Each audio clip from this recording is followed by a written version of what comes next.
All right, welcome everyone. So this is the ongoing saga of the Cummins. It has been a trusty member of the family for a really long time. And I've had, honestly, very little trouble with the truck. A couple weird things happened at the same time. I had a fuel pump die after many years of hard service. I've been using the stock in-tank 05 and up pump.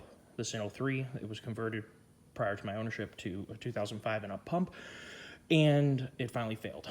So over the years, I added an SMB air intake to, as far as I know, the stock turbo, and I have an SMB intake horn, and I have MBRP 3.5-inch boost and charge tubes. Whether you, oh my goodness, it's so packed in here.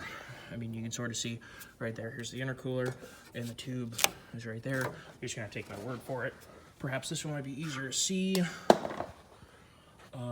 gonna have to take my word for it. So, been sorting through some problems. We had the factory ground clamp, or excuse me, the factory positive clamp on the driver's side ended up failing internally, so we made a new one, and I will show you in some pictures what that failure was all about. So we've been sorting with a series of problems and a series of fixes. When we're all done with this, we're going to have a boost gauge. We're going to have an EGT probe, which is over here. Already tapped it. And we're going to have a new intake pump feeding the AFE 780 lift pump, which is over here. So this is the first time this truck's been on the channel. It has been a very faithful friend.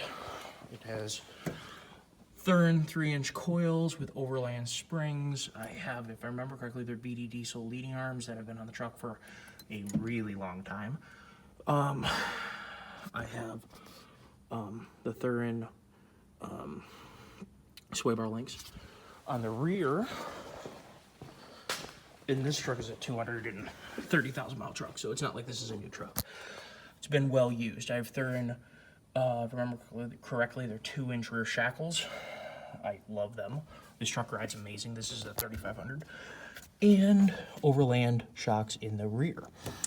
Other than that, stock leaf springs.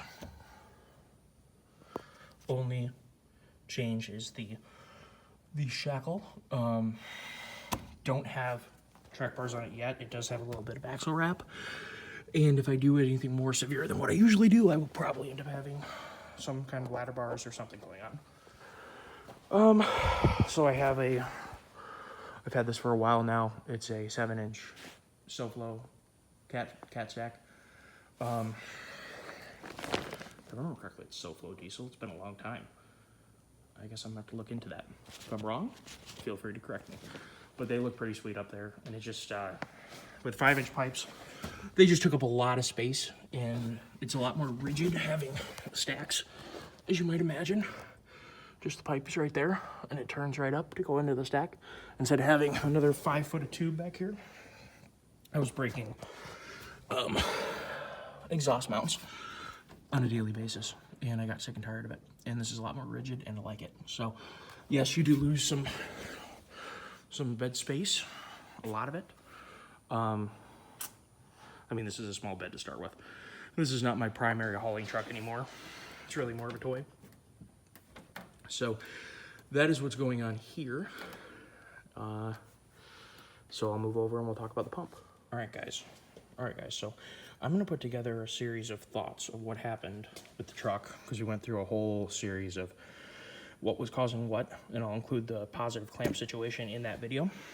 I've had this pump now for, I got it back in college. It was probably 3 years now. Or back when it first came out. I don't remember exactly, maybe 2015 or something. So I guess it's been longer than that. So it was a decision that I made before. I think that the general consensus is that an AirDog or a FAS might be a better option. However, this is what I have, and I'm gonna run it. I actually haven't had a problem with the stock pump until it failed. And what I got was a new replacement factory pump. It's gonna feed this pump, and the way they've marketed it is the factory pump will feed this pump, and if this one fails, the factory pump will still supply the CP3 with power. If the factory pump fails, this pump will draw through the factory pump. And if this one fails, it's able to bypass, and the CP3, as long as it's primed, will draw through all of it. So in theory, I'll have some safeguards. This isn't like a 1,000 horsepower truck. This is probably a 520 horsepower truck, and it will probably stay something like that. So these are going to be your pressure lines. Well, I haven't got under there to scope it out fully, but it comes with pre-done pressure lines with AN fittings, the bracket that goes on the frame. They so nicely included the bolt, which is awesome. This is going to go into an existing hole, which I'll show you in a minute.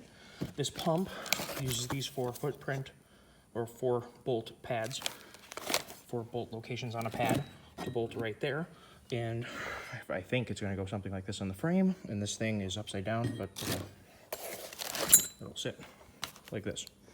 So I'm going to go hold up some things and see how it works, but it comes with the little connectors already installed in the AN lines. This is the return setup. So originally, when the kit came out, it looked like they returned it into the filler neck. They've since, I think, changed it because it didn't come with that part in the truck. This is going to go onto right here on the return part of the pump, and I think this is going to tie into the fuel pump return on the new pump in the truck, and this one's going to plug into the truck's return. So the fuel system will remain intact from the fuel filter back, which the fuel filter is right there, right down there. So there's a fuel filter, the line comes in the fuel filter. We're going to be using that line, and that fuel filter comes up to the CP3, which is right there. And in theory, we will have more filtration and keep the factory filtration.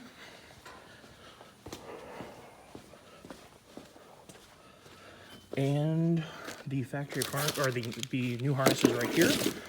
This will be plugging into the battery terminal, positive. That's the harness connector. Here's the negative, go on to the batteries. And this will run all the way back to power. Whoopsies. Hold on a second. There we go. This should run all the way back and plug in to the lead right here. On the front side, we have the switched power. It appears they sent, and this is, I'm sure, going to be a switched power, which will switch the relay that is included, which will turn it all on. In theory, I could put this on a flip switch. I'm sure, I'm going to read the directions a little bit. I'm sure they're going to have it switched on the key, which I'm not sure if I want to do that yet, because I do actually like having things on a dedicated flip switch. But we will see how I route it. I'm sure I will, just for simplicity, mostly because my friends do use my truck, you know, for hunting or something like that. They might jump in the truck and use it. And instead of briefing them on how to switch on the lift pump, I should probably just have them do it. So, yeah. And it comes with, I believe, this is a draw straw. I'm going to look into it a little further. I believe that this is a draw straw. I think. I'm going to have to look. Might be making a fool out of myself on camera. That's okay. And it comes with all the hardware. I'm about to bolt this up. I'm actually going to get under the truck right now and see how the bracket fits, and if I can pre-install the pump onto the bracket out here and then put it all in as an assembly. We will get under the truck right now and see. So if I'm not mistaken, this is where they intend to have you mount it. See the factory hole right there? There's a corresponding one on top. I'm going to slip this through here. Oopsies. Yeah, she's crusty. Let's see.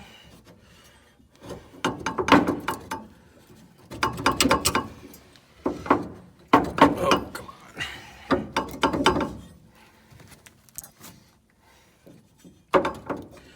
Hold on a second. Okay, guys, she slid in there with a mild fight. We should be good to go. We got plenty of clearance on everything. It, as marketed, stays away from the harness. And that top bolt is lined up and appears to have plenty of clearance on the shock. So that is good. But I think we're gonna put the pump in separately because this will be a bear to wiggle in here with the pump on. So we're just gonna do it separately. And like I said, this is a Michigan truck. I mean, there's no major, you know, holes in the, I mean, there's no holes in the frame, but it is not a clean truck. So yeah. All right.